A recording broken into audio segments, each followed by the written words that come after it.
Just ahead on One Detroit. We've teamed up with BridgeDetroit for a report on the tremendous need for home repairs in Detroit and the impact it's having on residents and neighborhoods.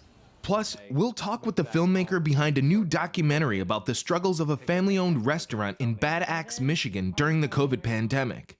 And in honor of Native American Heritage Month, we'll take a closer look at the indigenous tradition of making maple syrup. It's all coming up next on One Detroit. From Delta faucets to Behr paint, Masco Corporation is proud to deliver products that enhance the way consumers all over the world experience and enjoy their living spaces. Masco, serving Michigan communities since 1929. Support for this program is provided by the Cynthia and Edsel Ford Fund for Journalism at Detroit Public TV, the Kresge Foundation. The DTE Foundation is a proud sponsor of Detroit Public TV, among the state's largest foundations committed to Michigan-focused giving. We support organizations that are doing exceptional work in our state. Visit dtefoundation.com to learn more. Nissan Foundation, and viewers like you.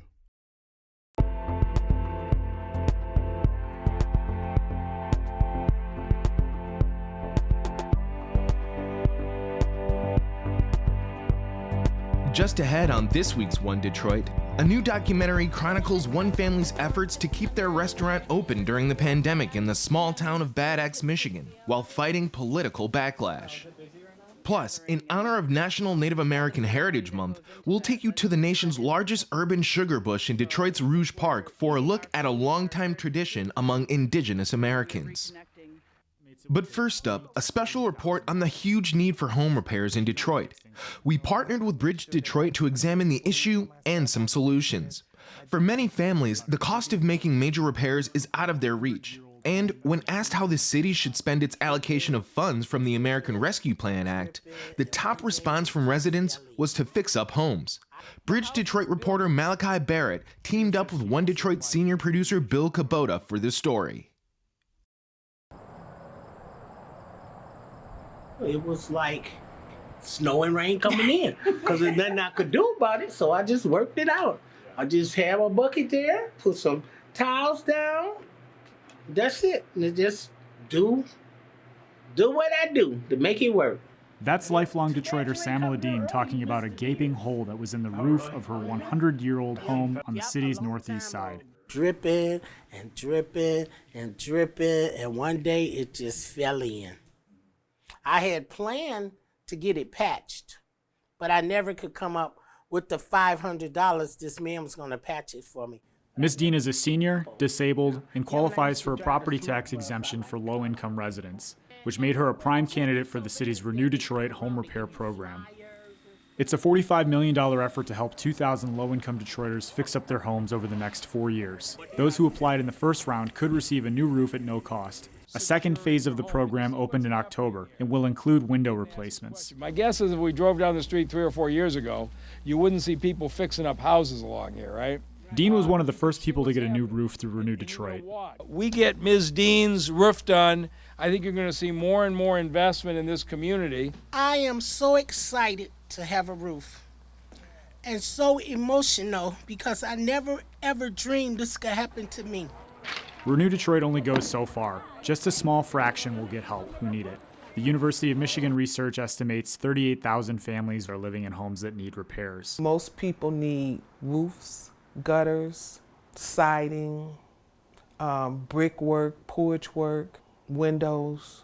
They need everything. Vanessa Taylor lives less than 5 miles west from Dean in a house that she's owned for 40 years. The house was built in 1920. Taylor says she also applied for the Renew Detroit program, but she hasn't yet heard whether she qualifies. I would like to get the siding done on my house. I would like to get the roof done, and I would like to get the rest of the new windows in the house.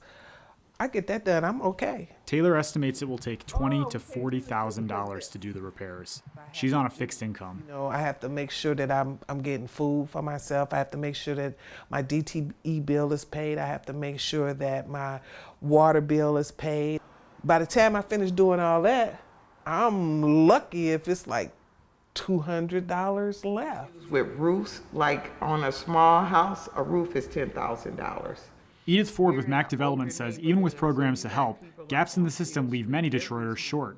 So if you need a roof, it's raining in your house, you got mold and mildew in the walls, it's affecting the electricity, your health and everything. It's a long time getting help. It's hard a lot of times for citizens to know how to navigate the programs. Ford says the city is partly to blame. Residents have been overtaxed an estimated $600 million following the Great Recession, money that could have gone toward fixing their homes. They could have been able to save towards getting their own roof. I had one lady here, her payment plan was like $782 a month. Her mortgage was never that much to pay her back property taxes. But then when the Detroit Home Property Tax Relief Grant came from the Gilbert Foundation, we were able to get her a property tax exemption and to get that past due amount wiped out. When that came, you would hear people banging and hammering. People started fixing stuff on their houses. That's interesting. So the direct impact of like giving people some tax relief is they immediately went and they immediately started doing stuff on their house that they know they needed to do. Foundations owned by billionaire Dan Gilbert are helping Detroiters with their taxes and home repairs. His $20 million Detroit Home Repair Fund was announced this spring. Incredibly, when we rolled out the Detroit Home Repair Fund, we saw about 150,000 phone calls in the first 48 hours and 250,000 phone calls in the first week, which was honestly an emotional realization because we had just tens and tens of thousands of people who really needed support, and they were not getting it from existing ecosystem partners. The Gilbert Foundation expects to help 1,000 Detroit homeowners pay for repairs over the next 3 years. But that's still just another small fraction, as so many more Detroiters are going to miss out. We don't see our role as, serving every single person in this system. I think that's really the role of the broader social safety net, the city of Detroit, the Wayne County, the community partners who are working in this space every day. Some Detroiters are finding creative ways to raise money. Field Street Block Club President Janice Spencer crowdfunded more than $14,000 in the last year to help families in the Island View neighborhood on Detroit's east side. We're actually able to help like 4 families, not just with heat, but with other home repairs. I feel like the fact that you guys are fundraising really shows the gaps in these programs. Yeah. Like you wouldn't have to do that if these programs were able to serve everybody. No, not at all, not at all. I don't qualify. I'm not disabled, nor am I a senior. So I don't qualify for these home repair grants. So what do I do? So what happens when Detroiters don't get help? It makes people leave because they give up. It stops passing on generational wealth. It's always an attack on our housing so that we're losing our houses. So what's the effect on the black middle class then in Detroit? Well, what has happened, that has driven the black middle class out of Detroit. You got to have all income levels and all classes of people to make a city work. And that has driven them out because why should I spend $100,000 to rehab this house when the one next to me is like only God and cobwebs is keeping it up. I mean, we're talking about quality of life at the end of the day, right? Yes, and equity, making our community resilient. There's a new documentary opening in theaters on November 18th that tells the story of an Asian Mexican-American family in the rural community of Bad Axe, Michigan, trying to hold on to their American dream during a global pandemic and a rise in racial tensions. The film is called Bad Axe, and it focuses on the family's struggles to keep their restaurant open in light of the COVID shutdowns and restrictions. One Detroit's Bill Kubota sat down with filmmaker David Siev and his parents to talk about what they hope viewers will take away from the documentary.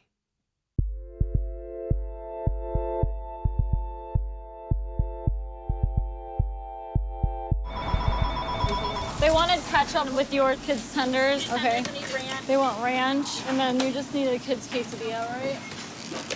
Okay, is it busy right now? We're actually not super busy right now, but we're not used to doing this many takeout orders, so it's a bit of a learning curve. This could have been a restaurant anywhere 2 years ago, a takeout assembly line.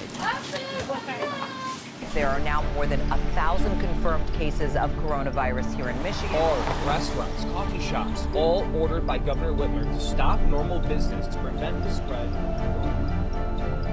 The surge in hate crimes against Asian Americans only getting A town of 3,000 surrounded by the flatlands of Michigan's thumb, 2 hours north of Detroit up M53. Now a documentary film named after that town. In Bad Axe, a family restaurant called Rachel's. When COVID hit, some of Rachel's family came back to help. Daughter Jacqueline and son David, U of M grad and filmmaker. If you're not an essential business, you need to close and you need to protect your employees. When making Bad Axe, I always said I wanted to share my family's story even before I started shooting it. And I always thought I would share this story of a Cambodian refugee. Show it to the camera like this. They have to have that talk of unemployment. And, a Mexican-American woman, like these two individuals who built their American dream here in Bad Axe, Michigan. Here's a picture of Rachel with our children, Jacqueline and Michelle, our baby at the time, David.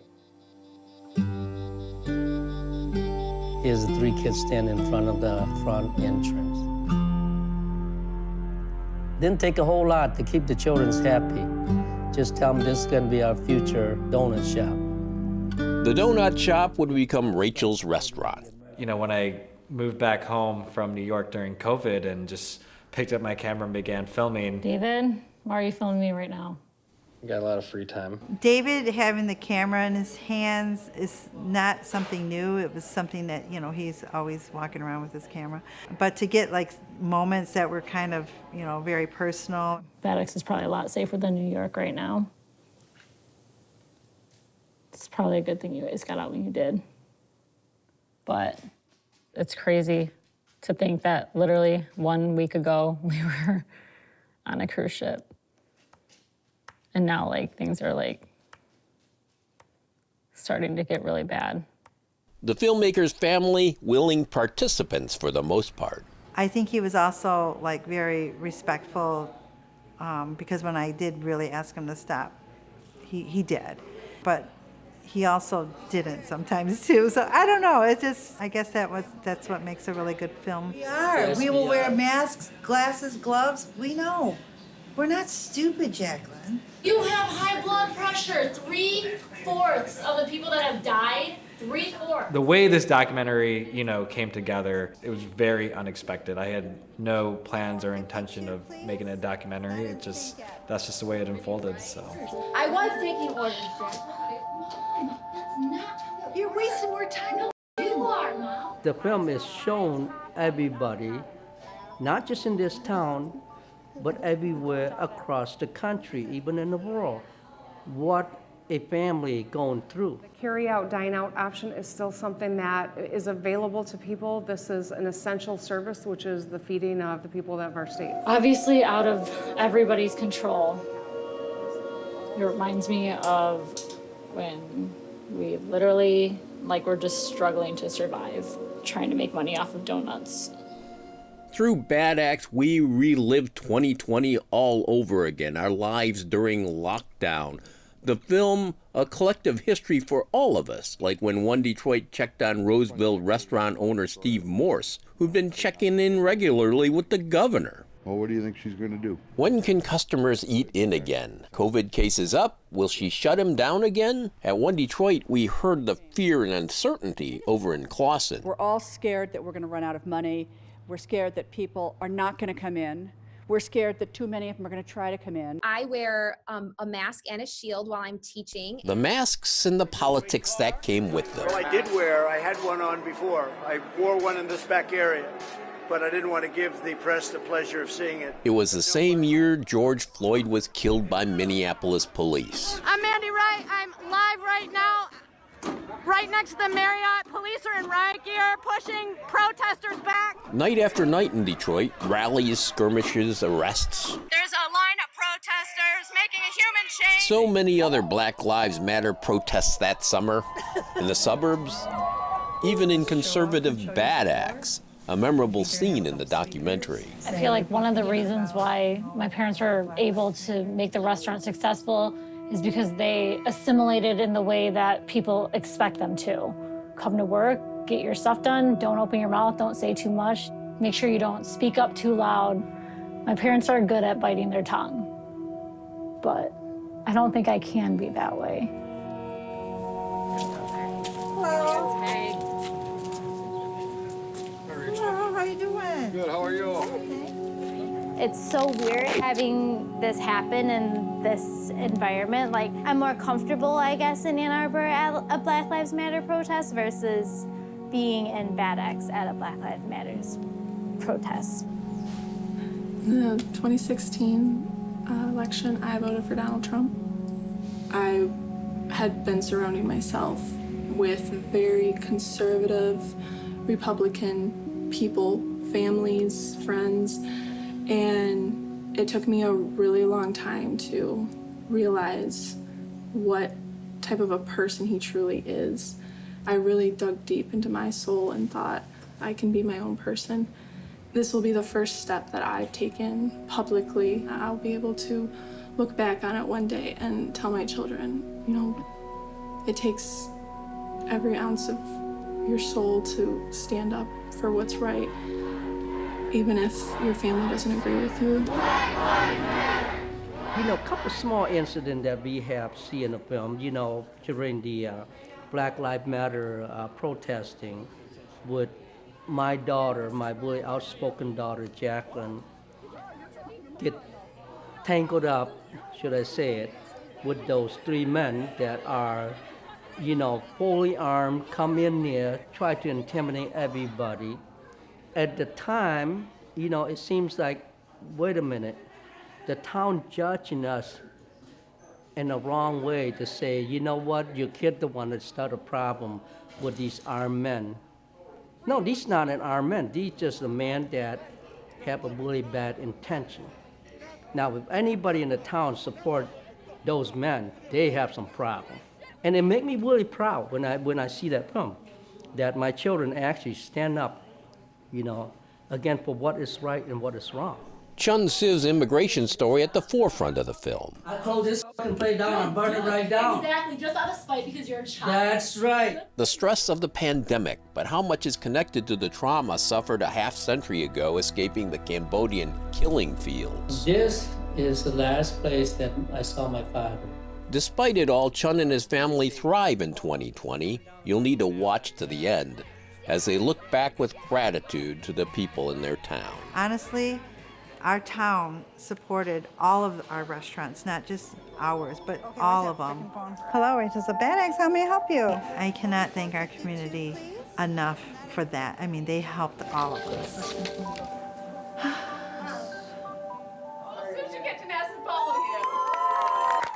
You guys rock, man. It's usually like coastal stories, right, of like what's going on in New York or LA. But with Bad Axe, like it's a whole other part of America that so many people in our country are a part of that community.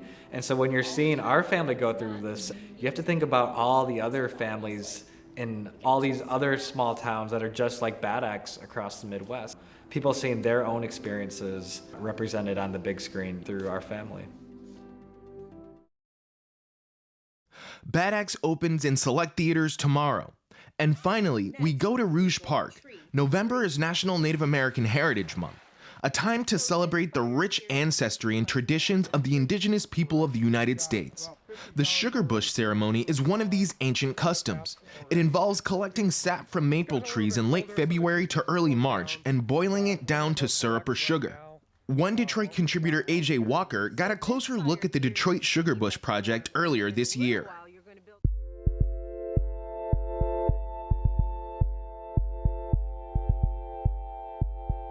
Right around the last freeze, these trees are going to suck all that water into the tree. It's going to go all the way to the top, and then as soon as it gets above freezing, all of that sap is going to come back down, and that's when all the sap is going to flow. And when it does, that's when the Detroit Sugarbush Project will get their sweet reward. But for those hard at work tapping these maple trees, the work itself is most rewarding. Dr. Shakira Tyler says tapping maple trees is about much more than getting syrup. The Sugarbush process is a very sacred ritual where we commune with our trees as ancestors, as the kin that they are, as they gift the sap to us so that we can consume it however that we see fit. And I want to emphasize the ritualistic part of it because we offer gifts to the trees in the process of them returning the sap or giving the sap to us. It's about sustaining the mind, body, and spirit. It's not just something that we consume because it tastes good. This is a very spiritual process where we can honor our sacred histories and honor the ancestral energy that's present. You can live off the land. Our ancestors did it. And so we're just trying to keep those traditions alive. Antonio Cosme, who works for the National Wildlife Federation, is one of the Detroit Sugarbush Project's organizers. He helps to bring the NWF together with Native American communities to carry out this annual tradition. Alexis Chingman Tijerina, who is Anishinaabe, says hauling these buckets and doing this work is about paying homage to her culture and staying connected to her roots. The food sovereignty initiative with my tribe, you know, if we want to be living our culture, then we need to be doing what we would do in terms of like food harvesting and gathering and all the ceremony that goes into that. That is our culture. So if we're eating our foods, our heritage foods, then, you know, we are reconnecting, and that's a really powerful way that we can do that. For Cosme, bringing sugarbush tapping to Detroit is helping to heal deep wounds in communities of color, those who are Native American and those who are not. We're really trying to build relationships between Native communities and urban communities, between Black communities and Native communities, because we think a lot of the things these communities are facing, they're parallels, you know? And a lot of that comes from like the sadness, the hurt, the pain, the disconnection from our ancestral roots and nature and the land. And Detroit's Rouge Park has proven to be the perfect place to do so. Rouge Park was the most natural destination for us. We came out here, we walked a little bit out on the trails, and I mean, these are just huge maple groves. It's just a perfect maple tapping spot. And so we went to the city and we said, hey, this is a part of our heritage, our culture, our religious and spiritual like rights to do this every season. To honor the nature, the season, ourselves, and our ancestors. And so the city was like, wow, yeah, that's dope. And so we're out here doing it now. Yeah, I love that smell when I like come in the house and it's still on me. That's what humans are supposed to smell like. Yeah. Today, the fire is the beginning of a long process. The fire is kind of like the center of the community. We wanted to get the fire going today. To keep you guys warm and keep us warm while we're working. Next is going tree to tree. So this fire here is to keep us warm, and then in a little while you're going to build a separate fire. Yeah. Then that's going to be, to boil everything down. Yeah, we're going to need a lot of heat to boil down the maple sap. Like I said, it's going to take a long time, like 5 to 10 hours. Sometimes we have boils depending on how much sap we're going to have in at any given point. It could take up to 24 hours. It looks like over here is where the real work begins, and you're going to start actually tapping into those trees. Right. We've got about 50 gallons already pulled from the taps already. It's gotten a little bit colder, so the trees have slowed down, but we're going to go collect right now what we've got out here in Rouge Park. We're going to add that to the tote, and then later this week we're going to be building a large cooking pit over here for the maple syrup, and my friends are going out to collect the sap right now.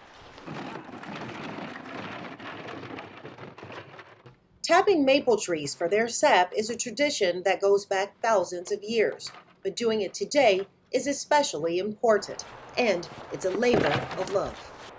Reviving these traditions are part of the reclamation process, culturally, politically, socially, even economically, and so it's a huge aspect of what it means to decolonize, the way we center indigeneity and center indigenous futures and histories in the present. And so this is not something new that we're trying to figure out. We're pulling from a very ancient lineage of practices and stories and cultures to learn in the present today. That will do it for this week's One Detroit. Thanks for watching. Make sure to come back for One Detroit Arts and Culture on Mondays at 7:30 p.m. Head to the One Detroit website for all the stories we're working on. Follow us on social media and sign up for our weekly newsletter.